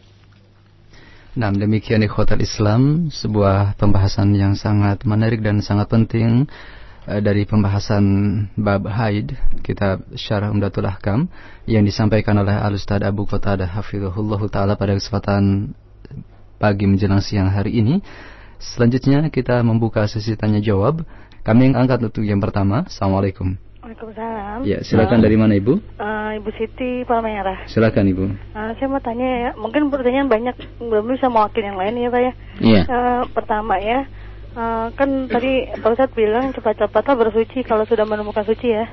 Iya. Terus bagaimana kaitannya dengan hadis yang Siti Aisyah yang mengatakan jangan terburu suci atau mandi itu ya satu. Terus yang keduanya, itu kan saya baru tahu kalau ini ada kodok ya, puasa, kodok sholat. Sholat ya. Terus tapi ini udah lama sekali ya, saya waktu itu karena saya punya bayi, terus ngelonin bayi ya, terus saya ketiduran sedangkan itu udah masuk isya. Terus saya bangun nggak tengah malam, saya mau sholat isya, ternyata saya udah haid gitu. Nah, berarti itu saya wajib kodok satu ya. Iya. Yang kedua, terus yang ketiganya. Cukup Ibu. Benar-benar sih berkaitannya saya ini sebentar ya. Iya. Terus yang ketiganya, haid kemarin nih, saya itu kan ini udah masuk maghrib, nah saya mau sholat cuman di kamar mandi kan antri ya. Pas saya mau sholat ternyata saya udah haidnya baru kemarin ya. Nah itu apakah saya kodok ya? Iya, bahasannya sama ya Bu ya. Terus yang keduanya ini, saya waktu yang keduanya saya udah selesai haid ya, sholat asar saya lihat sih masih ada. Terus maghrib saya nggak periksa, ternyata pas sholat isya udah bersih gitu. Lalu harusnya saya bersuci, apa kan yang maghrib itu gimana tuh? Saya nggak kodok lagi. Iya. Apa saya punya hutang kodok gitu? Iya. Baik. Cukup Bu, ya. Sama-sama Bu. Waalaikumsalam warahmatullahi wabarakatuh. Silakan Ustaz untuk yang pertama mengenai hadis yang disebutkan tadi dari Aisyah. Iya. Yang pertama yaitu kata-kata Aisyah itu untuk menentukan keyakinan ya. Tetapi kalau ibu telah yakin maka ya artinya sebaiknya bercepat-cepat mandi dan tunaikan sholat itu. Adapun yang dikatakan oleh Aisyah radhiyallahu taala anha itu pemeriksaan kehati-hatian, artinya tidak boleh menganggap suci sehingga melihat air yang bening gitu, yang keluar dari rahim, atau ya kalau tidak ada itu maka melihat keringnya. Apabila telah nampak alamat suci maka hendaklah cepat-cepat untuk mandi ya, dan untuk cepat sholat ya, sehingga tidak terjadi perkara-perkara yang tadi ya. Adapun apabila ibu belum tahu ya tentang apa yang tadi saya jelaskan, maka tinggal istighfar ya kepada Allah Ta'ala dan tidak usah sekarang untuk mengkodoknya ya. Jadi istilahnya segala sesuatu yang belum sampai ilmunya maka itu Allah Ta'ala akan mengampuninya. Nah seperti tadi ibu umpamanya ketiduran itu ya, tidak sholat isya tadi, tidak sholat isya ya. Kemudian tiba-tiba udah haid besoknya, maka itu wajib untuk mengkodok nanti setelah selesai haid mengkodok, sebab asalnya ia harus sholat ketika ia ingat, tetapi ketika ada mani jadi ada penghalang, maka setelah hilangnya penghalang itu ibu wajib untuk menunaikan apa yang lupa tadi gitu. Nah, itu kaidah secara umum. Tapi karena dulu belum paham mungkin saja. Ya, kalau belum paham ya tidak apa-apa. Tidak apa, istighfar saja ya. Nah, baik. Selanjutnya dari penelpon berikut ada Ibu Sari di Ciradug. Assalamualaikum. Ya, waalaikumsalam. Ya, silakan Ibu. Ini Pak Ustadz, ada seorang ahwat yang dia itu memiliki permasalahan pada penglihatannya, sehingga di akhir-akhir dia ketika ingin selesai itu ada keraguan apa dia itu udah selesai atau belum gitu Pak Ustadz. Jadi untuk melihat tanda-tanda benangnya itu dia ragu gitu Pak Ustadz, tuh bagaimana cara dia untuk supaya yakin bahwa dia tuh benar-benar sudah selesai. Itu aja Pak Ustadz. Assalamualaikum warahmatullahi wabarakatuh. Waalaikumsalam warahmatullahi wabarakatuh. Ya apabila punya suami, ya suaminya tahu ya mungkin bertanya kepada suaminya. Ya bertanya kepada suaminya, ya umpamanya dimasukkan ke dalamnya tisu atau apa sehingga dikeluarkan tidak ada apa-apa, atau Ya kalau belum punya suami, ya seorang perawan, maka tinggal bertanya kepada sesama wanita, sesama akhwat, atau kepada ibunya, ataupun kepada kakaknya, ataupun kepada adiknya. Ya tentunya di dalam masalah ini bertanya. Ya. Artinya bertanya bisa ditanyakan tentang alamat kesuciannya. Atau mungkin karena udah kebiasaan dia tahu ya. Yang umpamanya dia dimasukkan hirqah, dia tidak mendapatkan apa-apa dengan tangannya dan dengan perasaannya insyaallah. Dan di situ fattaqullaha mastata'tum, bertakwalah dengan sekemampuan kita kepada Allah Taala. Kemudian secara kaidah umum al-yaqinu la yuzalu bisak, keyakinan tidak akan dikalahkan oleh syak, yaitu ya kalau dia mampu merasa meraba itu kan bisa insyaallah untuk mengetahui kesuciannya. Iya. Nah, berikutnya dari penelpon ketiga ada Ibu Ummu Ihsan di Keranggan ya, Bu. Silakan. Assalamualaikum. Waalaikumsalam warahmatullahi wabarakatuh. Silakan, Bu. Ya, Ustaz mau nanya tata cara qada salat misalnya zuhur dan isya, dan terus waktunya kapan? Terus seandainya kita bersih belum sempat mandi besar, terus jima misalnya, itu ada kafaratnya enggak? Ya, itu aja Ustaz. Assalamualaikum warahmatullahi wabarakatuh. Waalaikumsalam warahmatullahi wabarakatuh. Iya. Qada salat pada waktu salat itu ya. Jadi qada salat pada waktu salat itu kalau bukan lupa atau ketiduran. Jadi kalau berkaitan dengan seperti ini, dia meninggalkan salat asar, ya dia melakukannya pada salat asar ya. Tetapi kalau tadi dia duhur, maka bisa dijama dengan apa? Salat asar. Kalau maghrib bisa dijama dengan waktu apa? Waktu isya. Tetapi mengqada yang telah lama ya. Jadi umpamanya karena meninggalkannya, maka dilakukannya pada waktu sholat asar lagi itu. Ya, pada waktu sholat asar lagi dan pada waktu sholat duhur lagi itu. Apabila mengkodoknya. Itu. Berarti kemudian, di waktu tersebut. Ya, di waktu tersebut. Di waktu tersebut. Ya. Kemudian yang kedua mengenai haid kemudian bersih tapi belum mandi kemudian setelah jima. Bagaimana kafarnya itu? Allah alam, ini masuk tetap kepada larangan ya. Dan baginya Allah alam tetap ada kafarah ya. Jadi kafarah yang kita telah jelaskan bahwa wanita yang dijima pada waktu sedang haid, maka suaminya itu membayar fidyah. Membayar apa? Ya, membayar fidyah dengan membayar nisfu dinar atau dinar. Itu membayar 1 dinar. Ya, 1 dinar itu ya 4 gram, 25 ya. Iya. Nah, demikian untuk penanya dari penelpon, dan pertanyaan terakhir tadi dari Ummu Ihsan juga menjawab pertanyaan yang dari pesan singkat dari Ummu Hisham di Jakarta. Kemudian kita angkat berikutnya dari pesan singkat yang datang dari pendengar. Ustadz, istri saya baru melahirkan 1 pekan kemarin dan selama itu istri saya tidak sholat. Yang jadi pertanyaan, berapa lamakah biasanya suci dari nifas tersebut, Ustaz? Ukuran terlamanya nifas itu adalah 40 hari. Dan kita akan bahas nanti tentang masalah nifas ini secara khusus. Tetapi ukuran sedikitnya tidak ada. Mungkin saja wanita bisa nifasnya cuma 20 hari, bisa 15 hari, 30 hari. Tetapi ukuran lamanya adalah 40 hari. Dalam arti apabila melewati 40 hari, maka wallahu alam dihitung dengan 2 cara ya. Sebab berdasarkan hadis Ummu Salamah, kunna an-nufasa'u taq'udu fi ahdi Rasulillah sallallahu alaihi wasallam ba'da nifasiha 40. Kami wanita-wanita yang nifas berdiam, artinya tidak sholat, tidak saum, tidak jima di zaman Nabi sallallahu alaihi wasallam setelah melahirkan selama 40 hari. Jadi selama 40 hari. Tetapi apabila kurang dari 40 hari berhenti darah nifasnya itu, maka dia menghitung itu adalah suci.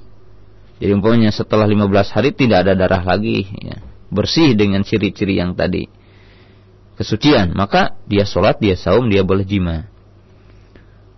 Bagaimana kalau lebih dari 40 hari? Kalau lebih dari 40 hari maka ada 2 bentuk. Apabila dia keluar setelah melewati 40 hari itu pada hari-hari yang dia biasa haid, maka ia menghitungnya haid. Dan apabila bertambah dari 40 hari di luar waktu yang ia biasa haid sebelum dia melahirkan, maka itu dihitung sebagai darah istihadah. Ini sebagai darah apa? Istihadah, wallahu a'lam. Nah, kemudian masih dari pesan singkat ada Ummu Fawaz di Karawang. Ustadz, waktu itu saya selesai kuret ya, sebulan kemudian haid selama 7 hari dan suci pada hari ke-9, lalu keluar darah yang sifatnya sama dengan darah haid sampai 12 hari. Kemudian ini sepertinya ada SMS perkataan yang hilang di SMS berikutnya, tidak dipahami, maaf. Nah, kemudian dari pertanyaan berikut dari pendengar kita, Ustadz barakallahu fikum, sebelum KB saya haid biasanya 9 hari, tapi setelah KB menjadi 15 hari. Bagaimanakah hukumnya? Apakah anak harus menunggu 3 kali haid terlebih dahulu atau bagaimana, Ustadz? Ya, untuk jawaban yang pertama ini perlu kepada tafsil ya, dan kita juga akan bahas nanti di dalam masalah nifas ya. Yaitu dikiretnya ini ya keguguran pada umur berapa ya. Jadi kalau kurang dari umur 90 hari ya, atau 100 hari yang di situ belum berjasad ya, artinya si janin itu belum berjasad ketika keluarnya, maka wallahu alam itu tidak dihitung sebagai nifas. Sebab nifas itu adalah darah yang keluar ba'dal wiladah, dan itu belum dikatakan wiladah ya. Iya. Jadi belum dikatakan melahirkan gitu ya. Maka kalau kurang dari 30 hari ya, bukan 30 hari apa, 90 hari yaitu 3 bulan, maka itu tidak dihitung sebagai nifas, maka dihitungnya adalah sebagai darah istihadah ya. Tetapi apabila kegugurannya adalah setelah berbentuk jasad, apalagi setelah 4 bulan, yaitu ditiupkan ruh, maka itu adalah dihitung sebagai darah nifas. Dihitung sebagai darah nifas ya. Jadi dihitung sebagai darah nifas. Nah, itu pertama ya. Yang kedua, kalau dia itu keluar darah dalam jenis yang pertama, umpamanya tadi keluar darah ya karena keguguran tetapi belum berbentuk jasad. Ya. Beberapa hari ya. Kemudian keluar darah pada hari yang dia biasa haid, maka ia menghitungnya darah haid itu. Jadi walaupun tadi keguguran seperti itu dan keluar darah pada waktu ia suka haid, maka itu dihitung sebagai darah darah haid. Dan apabila telah keluar kebiasaan darah haid masih keluar darah, maka yang sisanya itu dihitung darah istihadah gitu. Jadi maka itu dihitung darah istihadah berdasarkan dari yang pertama dari kitab ini, dan ini dikeluarkan oleh Bukhari, Muslim dan yang lainnya, karena Rasul mengatakan tinggalkan pada hari-hari yang kamu suka haid, apabila pergi waktunya maka mandilah dan sholatlah gitu. Gitu. Ya, berkaitan dengan pertanyaan mengenai berubahnya masa haid setelah berubah. Apakah menunggu 3 kali atau bagaimana? Kalau disyaratkan oleh alam harus menunggu 3 kali, karena al-ibrah yakni fitagoyur, yaitu ibrah di dalam perubahan itu ya golibnya ada lebih salas dengan 3 ya. Dengan 3 kali gitu. Kalau berubahnya 1 kali maka dihitung yang selebihnya itu darah darah istihadah. Baik, untuk selanjutnya kita angkat dari pertanyaan Ibu Lucy. Pada hari-hari terakhir haid dan sudah mandi, kemudian keluar cairan yang warnanya sama dengan tanda-tanda akan haid ya. Apakah hal ini tanda-tanda tersebut ini pertanyaannya tidak dipahami. Saya ulangi ya Ustaz ya. Pada hari-hari terakhir haid dan sudah mandi, kemudian keluar cairan yang warnanya sama dengan tanda-tanda akan haid. Apakah hal ini tanda-tanda sudah atau belum selesai haid, Ustaz? Enggak, kalau itu as-sufur wal qudrah. Jadi ya sejenis cairan yang kayak nanah gitu ya. Ya, atau sejenisnya seperti itu, maka itu tetap dihitung sebagai haid ya. Sebab al-qissatul bayda ya, itu tanda suci gitu. Yaitu air yang bening gitu. Adapun yang keruh ya seperti nanah, seperti luka dan sebagainya. Ya artinya putih kemerahan, putih kekuningan. Ya. putih bercampur kuning ataupun putih bercampur merah, maka itu dinamakan kudroh dan suproh. Apabila dalam waktu yang ia biasa haid, maka itu dihitung apa? Dihitung haid. Dan perkataan Aisyah yang tadi, fala ta'jalna hatta tarainal qissatal bayda. Jadi rutubah dalam waktu haid itu dinamakan haid. Iya. Artinya rutubah itu basah yang seperti itu dalam waktu haid, maka itu dihitung haid. Baik. Selanjutnya kami angkat dari penelpon kembali, ada Ibu Eka di Cikarang. Assalamualaikum. Waalaikumsalam. Ya, Ustaz. Iya. Ustaz, saya kan baru melahirkan. Terus sekarang kan dalam masa nifas, udah 2 minggu itu udah nggak 2 minggu kan nifas. Udah seminggu ini anak sholat gitu. Nggak taunya pas pagi anak lihat itu keluar kayak darah nifas itu. Terus sorenya saya lihat udah bersih gitu, tapi anak masih ragu gitu. Anak nunggu nyampe pagi, takutnya masih keluar, ternyata udah nggak keluar gitu. Pertanyaan anak, apakah anak mengkodok sholat dari duhur sampai subuh gitu? Kita aja, Ustaz. Syukran. Assalamualaikum. Waalaikumsalam warahmatullahi wabarakatuh. Ini pertanyaan sulit ya. Iya. Bagaimana? Apabila ibu tadi nipas ya 2 minggu, dan setelah 2 minggu itu suci gitu ya. Iya, betul. Jadi suci. Kemudian melihat 1 minggu itu suci ya. 1 minggu itu apa suci. Kemudian melihat apa ciri-ciri darah ya, dan keluar darah ya. Dan itu masih dalam waktu waktu nipas, apabila keluarnya itu masih dalam 40 hari. Iya. Jadi apabila keluarnya masih dalam 40 hari, maka ibu menghitungnya itu sebagai darah haid gitu ya. Apabila ibu melihat ciri-ciri haid, ciri-ciri nipas ya, ciri-ciri darah nipas ataupun darah haid, maka bagi ibu menghitungnya itu apa? Darah haid ya. Jadi darah haid. Jadi itu darah haid atau darah nipas. Jadi bagi ibu dengan meninggalkan tadi tidak mengapa, sebab memang apabila dalam waktu yang itu dikatakan waktu nipas, maka dihitung sebagai apa? Darah nipas ya. Kecuali apabila keluarnya darah tersebut ya, apabila keluarnya darah tersebut ya, setelah keluar dari 40 hari ya, maka itu adalah bukan darah nipas ataupun darah haid, tetapi darah istihadah ya. Tetapi apa? Darah istihadah ya. Maka apabila dalam pertanyaan hakikat yang kedua, apakah ketika ibu meninggalkan sholat ya, wajib nanti untuk mengqadanya lagi dengan sebab ketidaktahuan tadi hukumnya ya, maka kembali kepada yang tadi. Jadi sesuatu hukum yang belum sampai gitu kan, dan meninggalkannya, maka wallahu alam tidak wajib untuk diulangi dan tidak wajib untuk diqadha gitu. Iya. Jadi tidak wajib untuk diqadha dan tidak wajib diulangi. Tetapi setelah tahu nanti ya, artinya baru tetap hukum dan tuntutan taklif ya dari Allah Ta'ala. Nah, kemudian dari penelpon berikut ada Ibu Zubaidah di Kebayoran. Assalamualaikum, silakan Bu. Waalaikumsalam. Pak Ustaz, saya mau tanya gini Pak Ustaz. Saya kan membiasanya 7 hari ya. Terus saya di hari kelima itu saya udah ngaku harus udah waktu 3 sholat ya. Jadi ya dari subuh saya nunggu gini, waktu nunggu biar misalnya kalau udah suci kayak subuh, zuhur, asar. Nah gitu suami tahu kalau saya udah nggak keluar gitu ya. Akhirnya saya suruh mandi, suruh bersuci. Terus suami ya ngajak itu ya Bu Aisyah ya. Nah begitu pas sudah sempat sholat ini udah gitu, habis berhubungan itu terus keluar lagi Pak Ustaz.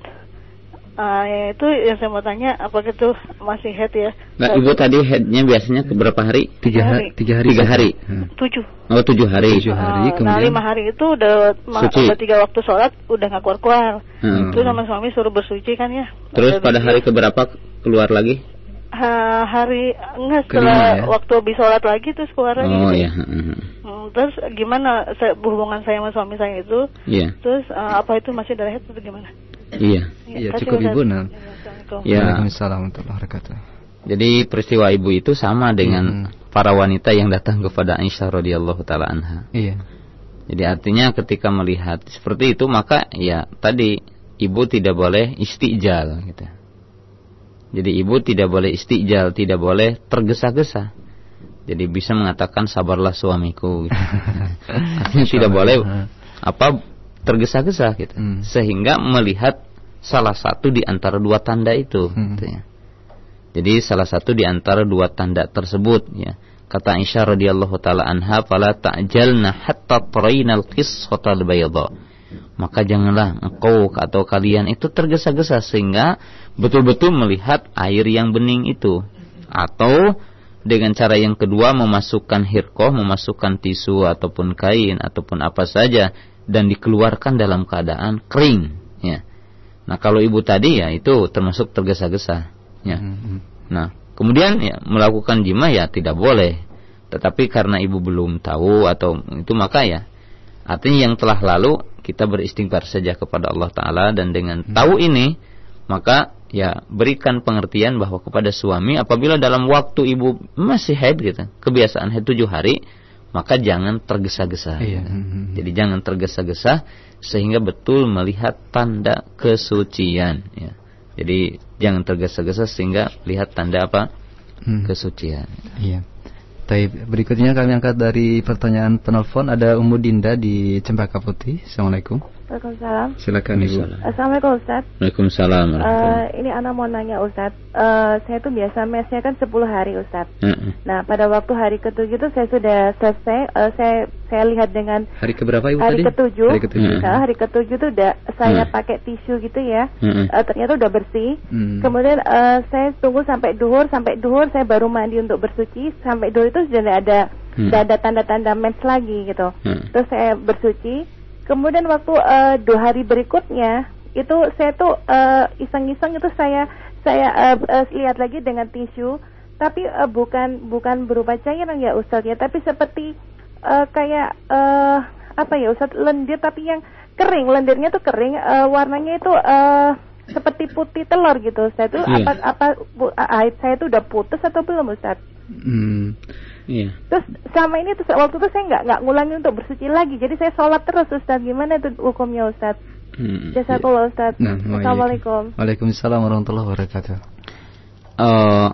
Ya memang saya sendiri tidak memarosah. Memarosah itu tahu sampai ke seperti itu ya. Tetapi kembali kepada kaidah umumnya. Apabila apa yang dilihat oleh ibu itu adalah as-suprah wal qudrah, dalam arti bahasa kita adalah keputihan, dan saya tidak bisa yang ibu tanyakan kan jenisnya itu saya tidak melihatnya, tidak ini gitu ya. Tetapi as-suprah wal qudrah, di mana as-suprah wal qudrah itu yaitu ma'un qadirun, artinya air yang kotor ya, yaitu warnanya biasanya itu adalah putih kekuningan. Ya, ada kuningnya atau putih ada merahnya gitu. Ya biasa itu nanah lah sejenis gitu ya. Nanah sejenis itu. Nah, apabila ibu biasanya haid itu 10 hari ya, ibu melihat ya artinya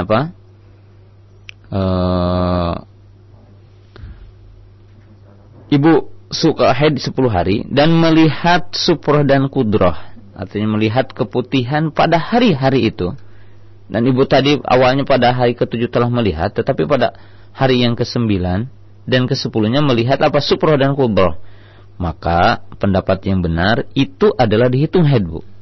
Jadi ibu mestinya menghitung haid jika itu adalah suprah dan kudrah gitu. Jadi artinya itu keputihan. Sebab dalam hadis Ummu Atiyah yang tadi, kunna la na'udus sufrata wal qudrata ba'da tuhri syai'. Mafhum mukhalafahnya, jadi kebalikannya. Apabila kelihatan pada waktu haid, maka itu dihitung sebagai sebagai haid. Tetapi kalau lendir yang tadi ya, apakah itu supra atau bukan itu? Yeah. Apakah supra atau bukan? Ya, ataupun penyakit lain mungkin. Ya. Jadi itu harus diyakini terlebih dahulu apakah supra ataupun kudrah. Tapi prinsipnya itu saja. Apabila keluar di waktu haid maka dihukumi haid. Maka dihukum haid itu secara kaidah umumnya. Secara kaidah umumnya itu. Nah, cukup saja. Kita angkat berikut dari penelpon kembali dari Ummu Rifa. di Jakarta Selatan. Assalamualaikum. Waalaikumsalam. Silakan Ibu. Pak Ustadz, saya mau bertanya. Yeah. Biasanya saya haid itu sekitar 7 hari. Yeah. Dan di pertengahannya itu saya suci sekitar 2-3 hari. Dan itu berlanjut menjadi kebiasaan saya. Apakah sucinya itu saya harus bersuci dan sholat, ataukah dihitung dengan masa haid? Yeah. Itu saja Pak Ustadz. Assalamualaikum warahmatullahi wabarakatuh. Waalaikumsalam Jadi warahmatullahi wabarakatuh. dalam kaidah-kaidah tadi telah saya jelaskan bahwa ibu menghitung suci itu. Jadi apabila suci dalam 2 hari atau 3 hari, kemudian kelihatan lagi setelahnya, maka ibu menghitungnya itu adalah suci, wajib sholat, wajib saum, dan boleh jima. Sebab yas'alunaka 'anil mahid. Kamu bertanya, mereka bertanya kepadamu tentang haid. Ya. Artinya apabila ada, maka dihitung haid. Ketika tidak ada, maka itu tidak dihitung sebagai apa? Haid. Itu kaidah umumnya. Nah, kemudian kita angkat berikutnya dari pesan singkat. Pertanyaan dari pendengar kita, Ustadz, saya pernah junub pada malam hari sampai datangnya waktu subuh. Akan tetapi saya bangun kesiangan dan ana belum bersuci. Sedangkan waktu subuh sudah habis. Bagaimana Ustadz? Apakah wajib mandi kemudian subuhnya dikerjakan pada waktu tersebut atau bagaimana? Jazakallahu khair. Iya, wajib baginya mandi, dan setelah itu apa? Setelah itu dia sholat, ya. Karena kita mengetahui man nasiya aw nama an sholatin fa sholatuha inda dzikriha. Barang siapa yang tertidur dari sholat ataupun lupa dari sholat, maka ia sholat ketika dia ingat. Dan apabila dia punya junub, maka mandi terlebih dahulu. Ya, mandi terlebih dahulu, kemudian setelah itu apa? Sholat, ya. Dan tidak mengapa baginya. Ya, tidak berdosa kalau dia dengan sebab dengan sebab ketiduran ataupun lupa, maka baginya tidak mengapa, insyaallah. Nah, kemudian dari pesan singkat kembali ada pertanyaan Ibu Rofi di Lampung. Ustadz, saya mempunyai anak satu umur 9 tahun dan selama ini tidak pernah haid karena menggunakan alat kontrasepsi, yaitu suntik KB. Yang ingin saya tanyakan bahwa saya terkadang ada noda putih yang hanya sedikit sekali saya lihat beberapa hari setelah berjima dengan suami. Yang jadi pertanyaan, apakah noda tersebut bisa dikatakan sebagai haid atau bagaimana Ustaz? Karena tidak pernah haid katanya sejak sampai umur anaknya yang 9 tahun tadi. Kalau itu ya, belum pernah haid ya. Iya. Ya, pertama, ya kalau belum pernah haid maka tidak bisa dihitung sebagai darah haid ya. Jadi kalau dia belum punya adah, ya. Jadi punya adah, belum punya kebiasaan haid ya, itu tidak bisa dihitung sebagai haid ya. Tidak bisa dihitung sebagai haid ya. Tetapi nanti kita akan bahas tentang hukum menggunakan obat untuk menghalangi haid ya. Ataupun menggunakan obat untuk mempercepat haid. Ya. Maka para ulama ya sepakat asalnya adalah haid itu biarkan dalam tabiahnya. Maka akan menjadi baik kepada wanita tersebut. Ya, akan menjadi baik kepada wanita tersebut.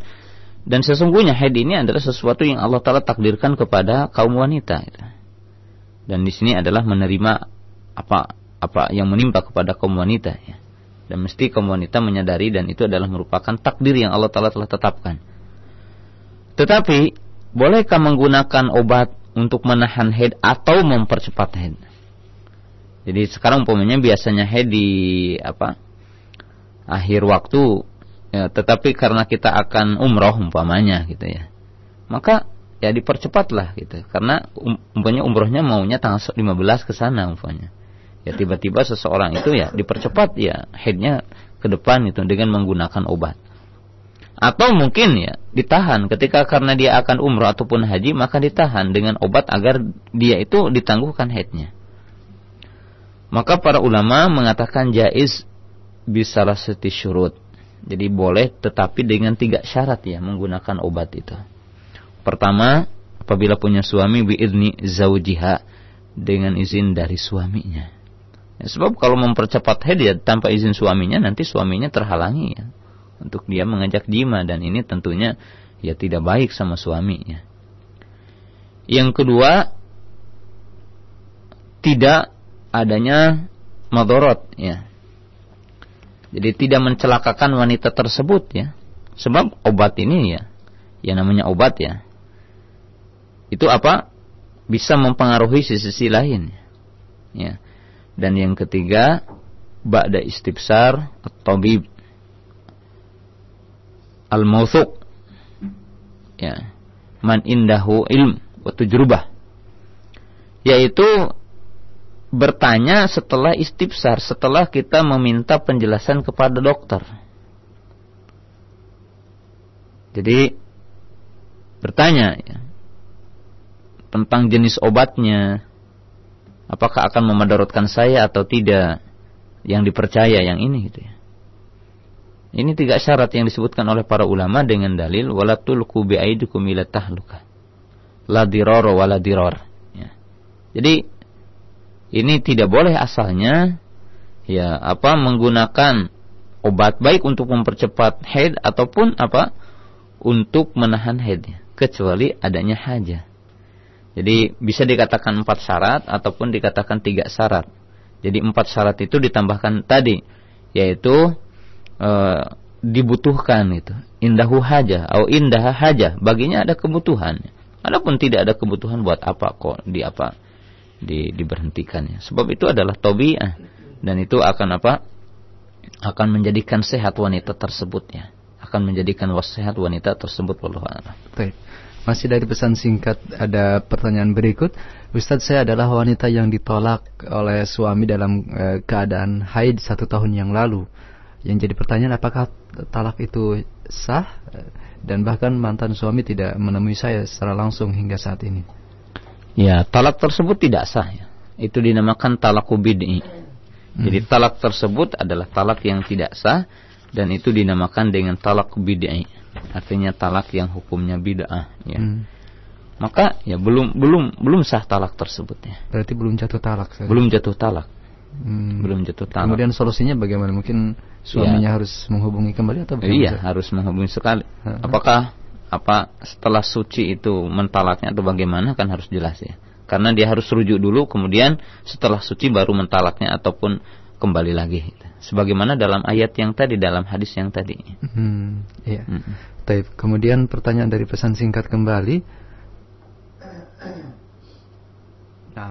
Dari pertanyaan Ummu Jihan di Bekasi, Ustaz, waktu saya gadis, haid saya rutin 7 hari, tapi setelah saya melahirkan dan selesai nifas, setiap bulan selama 2 bulan ini keluar darah hanya sedikit dan hanya 2 hari saja, Ustaz. Bagaimana saya menyikapi darah yang 2 hari tersebut? Apakah saya boleh sholat atau puasa? Bagaimana, Ustaz? Tidak boleh apabila keluar pada hari yang dia biasa haidnya. Jadi tidak boleh. Dia menghitungnya haid walaupun 2 hari. Jadi dia menghitungnya haid walaupun 2 hari. Wallahu a'lam. Baik, selanjutnya dari pertanyaan seorang pendengar di Cempaka Putih kembali. Ustaz, saya mau tanya mengenai siklus haid saya yang tidak pernah sama. Kadang-kadang dalam 1 bulan 2 kali, kadang-kadang juga 1 kali, dan tanggalnya pun tidak sama. Itu bagaimana Ustaz menyikapinya? Gimana? Siklus haid yang tidak sama, Ustaz. Kadang 1 bulan itu 2 kali atau bahkan 1 kali, dan tanggalnya pun tidak sama. Bagaimana Ustaz? Ya, itu kembali kepada kapan melihat haidnya saja gitu. Kapan melihat darahnya saja. Tatkala ia melihat darahnya di situ, ya di situ dia menghukum haid. Sebab kembali kepada tadi, yas'alunaka anil mahid. Baik. Kemudian kami angkat berikut dari penelpon di 0218236543 untuk Anda yang akan bertanya pada kesempatan mungkin 1 atau 2 penanya terakhir di kesempatan pagi hari ini. Kami persilakan di 0218236543. Assalamualaikum. Assalamualaikum. Waalaikumsalam. Silakan Ibu, dari mana? Dari Muhil ya, di Condet. Silakan Ibu. Ini Ustaz, Ana mau tanya. Ya, halo Muhil ya. Ya, mungkin bisa beralih ke posisi yang lain Ibu, karena sinyalnya yang tidak bisa jelas suaranya. Ana mau tanya. Iya. Apa Siti Fatimah radhiyallahu anha itu main apa enggak ya Ustaz? Enggak, katanya tidak main. Fatimah, kemudiannya Ali. Iya. Aduh, kalau iya, kalau cukup Ibu. Nah, bagaimana Ustaz? Allah alam, saya nggak punya ilmunya tentang, saya tidak pernah belum pernah meneliti dan mendapatkan kisah gitu tentang apakah Fatimah radhiyallahu anha dia haid atau tidak. Selama ini saya belum punya ilmunya, Allah alam. Taib, selanjutnya dari dan juga mungkin itu tidak berkaitan dengan hukum syariah. Tidak berkaitan. Nah, kami angkat dari penelpon berikutnya. Nah, kami angkat dari penelpon kembali bagi Anda yang bertanya di 0218236543 untuk di kesempatan menit-menit terakhir pertemuan kita. Assalamualaikum. Waalaikumsalam warahmatullahi wabarakatuh. Dari mana Ibu? Afwan Ustaz, yang Ana ingin tanyakan itu, sebenarnya kalau lagi haid itu kan biasanya memang minimal itu 7 hari gitu ya. Kadang tuh 3 hari udah bersih, saya tunggu sampai sehari semalam udah bersuci gitu kan, nggak langsung sholat gitu, tapi tunggu lagi gitu ya. Tapi ternyata nggak ada gitu. Terus mandi lagi, bersolat. Itu kadang-kadang ntar habis sholat itu sorenya gitu keluar lagi. Itu bagaimana Ustaz? Iya. Assalamualaikum warahmatullahi wabarakatuh. Waalaikumsalam warahmatullahi wabarakatuh. Iya, telah saya jelaskan dari kemarinnya dan hari ini bahwa kalau seperti itu ya, kalau ibu melihat suci 1 hari kemudian 2 hari melihat suci 2 hari ataupun 1 hari dan ia melihat suci benar-benar suci, maka pada waktu itu sholat, saum dan boleh jima, dan setelah apabila kembali lagi pada hari-hari yang ibu masih biasa haid, maka dihitung lagi haid gitu. Jadi kan telah saya jelaskan idan qata'at tsumma adat. Apabila berhenti kemudian kembali, maka setelah berhenti dan melihat kesucian, maka ibu sholat, saum, mandi, sholat, saum dan boleh jima. Dan apabila kembali lagi dalam hari yang dia bisa haid, maka dihitung lagi haid gitu. Iya. Baik. Ada waktu 8 menit terakhir kita untuk kesempatan pagi hari ini dari Ummu Ghifari. Ustadz, istri saya menyusui anak yang saat ini berusia 8 bulan oleh dokter. Karena saya melahirkan dengan sesar, saya disarankan menggunakan atau minum pil KB untuk ibu menyusui. Yang saya tahu dampaknya itu akan terjadi ataupun dampaknya saya tidak akan haid begitu. Bagaimanakah tinjauan syariat menurut Hani terhadap hal ini, Ustaz? Ya, pertama ya penggunaan pil KB ataupun obat KB itu untuk apa gitu. Jadi tujuannya apa? Karena kita akan bahas nanti tentang hukum menggugurkan, hukum menggunakan obat untuk menahan kehamilan dan sebagainya. Ya, insya Allah saya akan jelaskan. Dan pada asalnya itu tidak boleh. Jadi menahan kehamilan, kemudian menggunakan obat untuk menahan kehamilan, pada asalnya itu adalah haram, tidak boleh ya. Kecuali nanti ada beberapa perkara yang sebab intinya dalam Islam itu, jadi dalam Islam itu diperintahkan untuk memperbanyak anak dan memperbanyak keturunan ya. Berdasarkan beberapa hadis seperti hadis tazawwaju al-walud al-wadud, nikahilah wanita yang banyak keturunannya dan penyayang ya. Dan Nabi SAW mengatakan sungguhnya aku adalah seorang nabi yang menginginkan banyak pengikutnya ya, tentunya dengan cara banyak anak gitu. Iya, nah. Dan tentunya dalam hal ini ya tidak mengatakan 2 anak cukup ya, tapi 10 anak kurang. Taib. Berikut dari pesan singkat ada Ibu Yani di Pondok Damai. Ustadz, saya menggunakan kapas untuk memastikan apakah sudah selesai atau belum dari haid saya. Kemudian di kapas tersebut ada sedikit warna keruh. Setelah itu saya mandi besar untuk sholat subuh. Tetapi pas mau sholat zuhur di siangnya barulah keluar cairan putih bukan bening. Nah, saya bingung apakah saya harus mandi lagi, dan mengenai sedikit warna keruh tadi apakah bisa dijadikan alamat dari kesucian, Ustaz?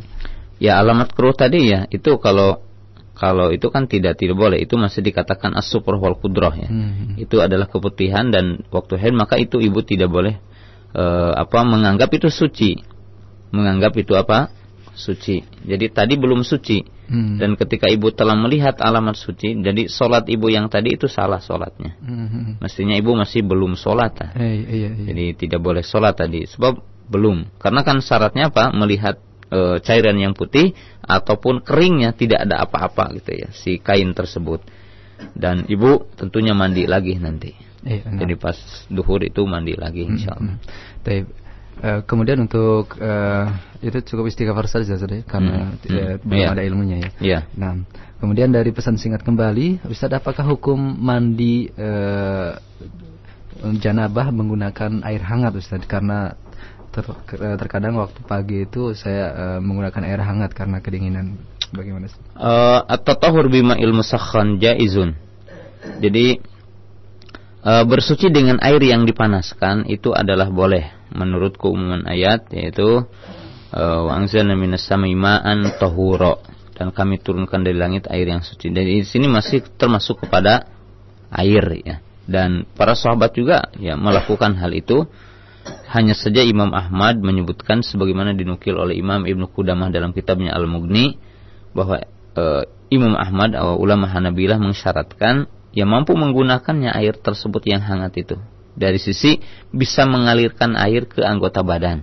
Jadi boleh mandi dengan air yang dihangatkan. Ya, tidak masalah gitu. Baik. Kemudian dari Ummu Hanif di Jakarta Pusat, ini pertanyaan terakhir untuk siang hari ini. Ustaz, selama ini saya memahami bahwa tanda kesucian haid itu adalah cairan yang berwarna putih susu, Ustaz, bukan cairan bening. Bagaimana, Ustaz? Sama ataukah tidak? Ya, beda lah. Beda ya. Kalau itu ya masih dikatakan al-qudroh ya. Itu bukan itu. Itu qudroh, dan itu bukan alamat kesucian. Nah, baik, semoga bermanfaat untuk Ummu Hanif dan ikhwatal Islam. Karena waktu yang terbatas, kajian kita dan pertanyaan Ummu Hanif tadi menutup perjumpaan kita. Mungkin ada satu penutup akhir untuk kajian kita, silakan, Ustaz. Ya, saya hanya mengatakan ada beberapa poin yang ibu perlu bersabar ya, tentang masalah nifas nanti, kemudian ukuran nifas, masalah-masalah yang berkaitan dengan nifas, kemudian juga apa-apa yang dibolehkan bagi wanita yang haid, kemudian apa-apa yang khilaf para ulama yang berkaitan dengan haid, kemudian juga tentang masalah keguguran nanti, tentang masalah menggugurkan dan sebagainya, kita akan bahas karena ini berkaitan dengan masalah haid. Jadi dalam kitab Umdatul Ahkam mungkin tidak akan didapatkan dalam masalah-masalah yang lain, sehingga permasalahan ini agak masih cukup beberapa pertemuan lagi ya. Jadi para ibu berharap untuk bersabar saja. Baik. Demikian ikhwatal Islam, kajian dari pembahasan kitab Syarah Umdatul Ahkam yang disampaikan oleh Ustaz Abu Qatadah hafizahullah taala. Dan insyaallah kita bertemu kembali di hari Sabtu mendatang. Dan kita tutup dengan doa kafaratul majlis. Subhanakallahumma wa bihamdika asyhadu an la ilaha illa anta astaghfiruka wa atubu ilaik. Wassalamualaikum warahmatullahi wabarakatuh.